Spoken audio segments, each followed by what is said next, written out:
कि इस जगह पर हमें देखने को मिले अनटिल और अनलेस एक बहुत बड़ा हार्ड शिफ्ट अगर ना आए तो गॉडलाइक के वो चारों प्लेयर्स अभी भी उनके पास एक बेहतर कंपाउंड सर्कल के अंदर, अगर अगला सर्कल वो नॉर्थ शिफ्ट लेता है तो वो एक बेहतरीन अवसर रहेगा गॉडलाइक के पास कि एक और बड़ा गेम वो आज के दिन कन्वर्ट कर पाए। ऑलरेडी हमने देखा इस टीम को आज के दिन एरेंगल में चिकन निकालते हुए मात्र 40 सेकंड और उसके बाद वो 5वां सर्कल। गॉडलाइक की भी चर्चाएं करें तो आज का दिन अभी तक बेहतर रहा। आप देख सकते हैं टॉप 4 में बैठे हुए हैं, 37 अंक उनके पास है और अगर आप एक दिन में 6 मैचेस में 55-60 के आंकड़े को पार कर रहे हैं मतलब आप चैंपियन की रेस में हैं 100%, क्योंकि एवरेजेस उसी तरीके से जो टॉप अंदर है। नेबुला के प्लेयर धीरे धीरे नदन एंड से एंट्री ले ली गई, गॉडलाइक बहुत ज्यादा करीब, रेकनिंग के साहिल वो अकेले प्लेयर जो आगे की तरफ गया, लेवाय और लविश हालांकि सर्कल का हल्का सा एज है जहां से वो सर्वाइवल का प्रयास करने वाले, बट रेकनिंग गॉडलाइक एक दूसरे के आमने सामने। डैमेज जरूर उस ग्रेनेड से वो ढूंढ पाए लेकिन नॉक के लिए काफी होगा नहीं। बहुत ज्यादा उलझ गया है ये नॉर्दर्न साइड इंजीनियर, जैसा आपने ऑलरेडी मेंशन किया कि नेबुला भी यहाँ पे फाइट पे आ सकते हैं, जेनेसिस भी थर्ड पार्टी कर सकते हैं, रेकनिंग भी मौके के फिराक में है।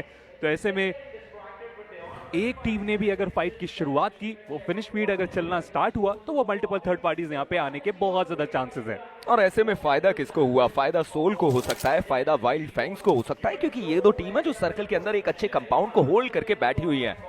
बट अब केवल 3 सेकंड और एक और नई करवट हमें देखने को मिलेगी। लीजिए वाइल्ड फैंग्स और सोल के लिए ये एक मौके से कम नहीं, बट उसके साथ साथ रेकनिंग के लिए, गॉडलाइक के लिए, नेबुला ई स्पोर्ट, जेनेसिस, इन सारी टीम्स के लिए ये सर्कल अग्नि परीक्षा से कम नहीं।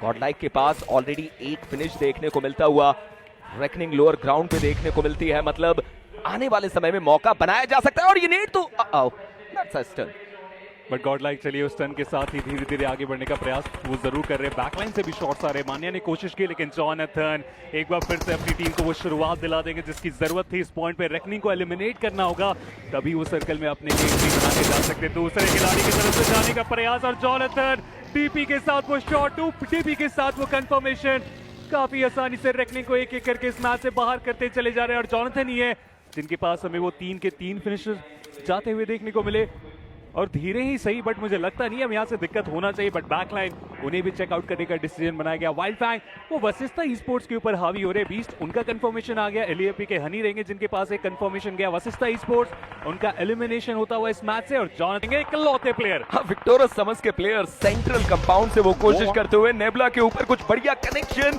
एस्पावर की तरफ से फीनिक्स को नॉक कर दिया गया।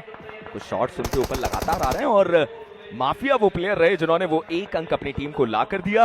नेबुला ई स्पोर्ट्स मात्र 3 प्लेयर के साथ, नोमी अपने आप को बचाकर रखते हुए, बट गॉडलाइक, सोल, ये दोनों टीम जो एक दूसरे के बहुत ज्यादा करीब।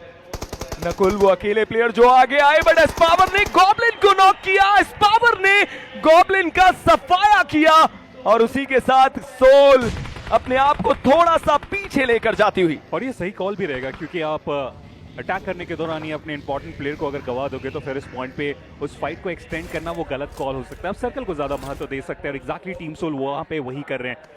गॉडलाइक 6 दिक्कतें और बढ़ती चली जा रही है। हालांकि नोमी वो जॉनथन को गिराएंगे लेकिन बचे हुए 2 प्लेयर के लिए यहाँ से हाइट को धीरे धीरे आउटरन करना और उसके बाद गॉडलाइक का सामना करना इतना आसान तो नहीं लग रहा। और इसी का परिणाम नोमी उन्हें गिराने में कामयाब हो जाएंगे। एडमिनो नेबुला ई स्पोर्ट्स धीरे धीरे करके ही अपने प्लेयर्स को गवाते ही चले जा रहे हैं और जॉनथन उन्हें सही वक्त रहते, मुझे लगता है यहाँ पे रिवाइवल मिल जाना चाहिए। और ऐसे समय पे मैं देख पा रहा हूँ कि गॉडलाइक के पास उतने थ्रोएबल्स नहीं है। अगर वो थ्रोएबल्स हो तो बहुत ही आसानी से वो नेबुला को पूर्ण रूप से बाहर कर सकते हैं। मोलोटोव का इस्तेमाल जरूर, ग्रेविटी को बाहर करना चाहते हैं। बट जॉनथन एक बार फिर से इंपैक्ट बनाने में हुए कामयाब, सीधा स्लैमिंग किया गया वेल्ट के ऊपर। बचे हुए एक खिलाड़ी हर एंगल से उनके ऊपर शॉट्स आने वाले, क्या यहाँ से वो डिफेंड कर पाएंगे? जी नहीं, उनका भी एलिमिनेशन। गॉडलाइक 8 टोटल फिनिशेस यहाँ पे निकाले जा चुके हैं। और उसके बाद नेबुला ई स्पोर्ट्स वो आगे बढ़ने की शुरुआत करें, उनके ऊपर भी शॉट, उनके ऊपर भी एलिमिनेशन। जॉनथन एक राउंड में क्या बेंच हुए लोगों ने कम हाक लिया था और फाइनली उन्होंने दिखाया कि ये किस लेवल के खिलाड़ी हैं। 9 टोटल फिनिशेस निकाले जा चुके हैं। और लॉब अब यहाँ पे वाइल्ड फैंग जो रोंडो में किया गया था, क्या इस मिरामार में वो करके जाने वाले हैं? विक्टोरस समर्स वो मिड पैक पे चल रहे थे ओवरऑल स्टैंडिंग में, ये वो मैच हो सकता है जिससे ये अपने आप को पोडियम की तरफ लेके जा सकते हैं। गॉडलाइक जिनके लिए कहानी बहुत कमाल की रही है आज के दिन में, लेकिन वो इम्पैक्ट जो एरेंगल में क्रिएट किया गया था इस मिरामार में भी वो क्रिएट करना चाहेंगे क्योंकि उनके पास वो नंबर्स है। सर्कल की अगर बात करें तो उनके पास वो सर्कल भी है, वाइल्ड फैंग के पास भी नंबर है, लेकिन सर्कल के एज में है और कुछ प्लेयर तो सर्कल के बाहर है, तो इन्हें ओपन ग्राउंड से आगे जाने की जरूरत पड़ने वाली है। और बस वाइल्ड फैंग के लिए यही सबसे बड़ा चैलेंज इस पॉइंट पे। और मैं उसके साथ साथ ये भी देखना चाहता हूँ कि जब गॉडलाइक के प्लेयर ने वेल्ट के ऊपर स्लैमिन किया तो क्या वहां से उन्हें वो थ्रोएबल्स मिले, क्या उनके पास वो लूट आई, क्या उनके पास वो नेड्स मोलोटोव आए, क्योंकि एक समय पे उसकी कमी उनके पास देखने को मिल रही थी। विक्टोरियस समर्स, ओवेस और माफिया अभी भी उस कंपाउंड पे सही समय पे उस कंपाउंड पर आए, वहां से वैल्यू भी अपनी टीम को कन्वर्ट करके दी और अब ये डुओ अपने आप को टॉप 3 में लेकर आ चुका है। वाइल्ड फैंग्स की चर्चाएं करें या फिर गॉडलाइक की चर्चाएं करें, दोनों ही ऐसी टीम जो आज के दिन के दूसरे चिकन को निकालना चाहती हैं। बट वहीं पर गॉडलाइक एक ऐसी पोजीशन पे जहां पर शायद उनके पास मौके ज्यादा रहेंगे। बट स्प्रे गॉड क्या इंपैक्ट क्रिएट किया है इस खिलाड़ी ने, थोड़े से आउट ऑफ टच जरूर ये देखने को मिल रहे थे, लेकिन इनकी भी जब वापसी हुई है बहुत लाजवाब। 5 इंडिविजुअल फिनिशर निकाल चुके हैं और स्मोक का इस्तेमाल करते ही सही सर्कल में एंट्री बनाई जा चुकी है। दिक्कत का विषय बस यही है कि इनके पास वो हाइट है लेकिन उतने अच्छे कवर्स नहीं है, तो सामने से जो अपोनेंट है इन्हें काफी आसानी से देख के जा सकते हैं और वो शॉट एलिमिनेशन के लिए काफी हो सकता है वाइल्ड फैंग के लिए। अगर उस चैलेंज को संभाल लिए तभी जाके वाइल्ड फैंग यहाँ से सिकर निकाल सकते हैं। गॉडलाइक कुछ नहीं करने की जरूरत है, बस इंतजार करने की जरूरत है, क्योंकि इंतजार करने के बाद जो मौका मिलता है कुछ इस तरीके से वो नॉक लेके आता है। एडमिनो इनिशियल नॉक जरूर निकाले लेकिन वाइल्ड फैंग के पास मौका कि वो रिवाइवल देके जाए, बट एडमिनो उन्होंने आगे जाने का डिसीजन बनाया। मानिया बैकलाइन से वो कवर फाइट दे रहे, मानिया क्या वो कवर फाइट देके जा पाएंगे? एडमिनो उन्हें गिराने में कामयाब, उनका एलिमिनेशन इस पॉइंट पे।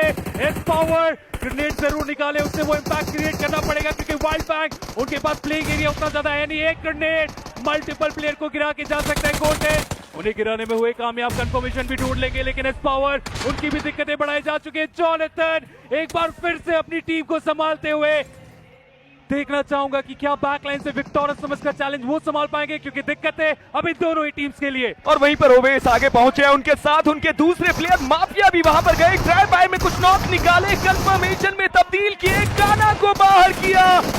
अब एक 2v3 का बैटल, माफिया के ऊपर कनेक्शन, देखते ही देखते गॉडलाइक आज के दिन का दूसरा चिकन डिनर, एक बेहतरीन गेम प्ले मीरामार को अपने नाम करती हुई नजर आएगी। The king, as we call him, is back. Just look at his reaction. He looks so happy, and this is what he is capable of. Thanking the god once again, clutching it out for that chicken dinner. Jonathan Amral, team Godlike Esports का उम्दा प्रदर्शन overall, finishes की कोई कमी नहीं और जो placement के पूरे 10 अंक है वो भी जाएंगे। The man, the myth, the legend, the monster, Godlike Jonathan for you ladies and gentlemen. और देखिए बस यहाँ पे मैं ऐड करना चाहूंगा कि ऊपर वाला उसी को सबसे ज्यादा दर्द देता है जिसको वो सहने की क्षमता होती है और जॉनथन के पास बहुत ज्यादा वो स्ट्रेंथ है और उस स्ट्रेंथ का फायदा आप देखिए जब उस डाउनफॉल के बाद कमबैक करने की बारी आई तो कुछ इस तरीके से वो कमबैक कर रहे हैं जहां पे इंडिविजुअल सबसे ज्यादा फिनिशर निकाल के जाने में हुए कामयाब। ये वही खिलाड़ी है जिन्हें सर्वाइवल स्टेज में बेंच किया गया था और उसके बाद जब ग्रैंड फाइनल में आए तो ग्रैंड तरीके से वो परफॉर्मेंस अपने लिए डिलीवर करते ही चले जा रहे, अपनी टीम के लिए डिलीवर करते चले जा रहे और 8 टोटल फिनिशर निकाले गए सिंगल प्लेयर की तरफ से। कोशिश रहेगी कि इसी तरीके का इंपैक्ट आगे भी इनकी तरफ से बरकरार रहे। अपना ओहदा गिरा नहीं सकते, तेरे सिक्के उठा नहीं सकते, माना कि मैं हार गया बट मुझे तुम हरा नहीं सकते। क्या बढ़िया ये गेम प्ले देखने को मिला। अकेले इस प्लेयर ने 8 फिनिशेस निकाले थे, एस्पावर ने 3 फिनिश निकाल कर दिए। ओवरऑल इस गेम से 13 फिनिश आए हैं, 23 अंकों का चिकन डिनर। जी और ऐसा लगता तो है कि इस मुकाबले के बाद अब टीम गॉडलाइक वो रहे जो पहले पायदान पे ओवरऑल स्टैंडिंग्स में हमें चलते हुए नजर आए और देखना इंपॉर्टेंट रहेगा क्या जब ओवरऑल स्टैंडिंग्स आएगी तो वहां पर क्या समीकरण बनता है। बट ओवरऑल एक बढ़िया मुकाबला हमें देखने को मिला। विक्टोरियस समर्स उनके लिए भी एक बढ़िया मुकाबला क्योंकि प्लेसमेंट के अंक भी वो लेके गए और फिनिशेस की भी कुछ खास कमी नहीं। अच्छा ऑलरेडी उनके मैचेस अच्छे जा रहे थे जिस तरीके से वो परफॉर्म आज के दिन पे किए। हम बात भी कर रहे थे इंजीनियर की ये वो टीम है जो कि मिड पैक पे है ज़्यादा इम्पैक्ट नहीं क्रिएट किए, लेकिन कम भी इम्पैक्ट जो बात है वो क्रिएट नहीं किए। ऐसा कुछ भी उनके लिए हम नहीं बोल सकते। हर मैच में आ रहे हैं, डिसेंट पॉइंट निकाल रहे हैं, एवरेजेस मेंटेन कर रहे हैं, और एक बड़ा मैच अगर उन्हें मिलेगा तो वो भी उस पोडियम की तरफ आंख उठा के देख सकते हैं। अब इस मैच के बाद वो भी बहुत क्लोज आ चुके हैं, वो डिफरेंस कोई बहुत ज़्यादा रहने वाला है नहीं, और विक्टोरिया सिमन्स भी चाहेंगे कि इसी तरीके के लय को आगे भी वो बरकरार रखें। इनफैक्ट बहुत पहले अपने प्लेयर को गवा दिया गया था विक्टोरिया सिमन्स की तरफ से। मैं मान के चल रहा था ठीक है टॉप 6 टॉप 7, लेकिन पोडियम में आ जाना इस मेरा मान में बहुत बड़ी बात थी। जी हाँ बिल्कुल, बट अब अगर हम उन टीम्स की बात करें जो उतना बेहतर परफॉर्म करके नहीं जा पाए, तो वो भी फहरिस्त थोड़ी लंबी हमें देखने को मिलेगी। अब यहाँ से देखना इंपॉर्टेंट रहेगा कि जो आखिरी मुकाबला बचा है वहां पर वो टीम्स क्या करके जाएंगी। बट वाइल्ड फैंग्स के लिए एटलीस्ट आप कह सकते हैं कि पहले मैच के डोमिनेशन के बाद फाइनली वो एक और मुकाबला बढ़िया खेलते हुए नजर आए। यहाँ पर भी 10 के आसपास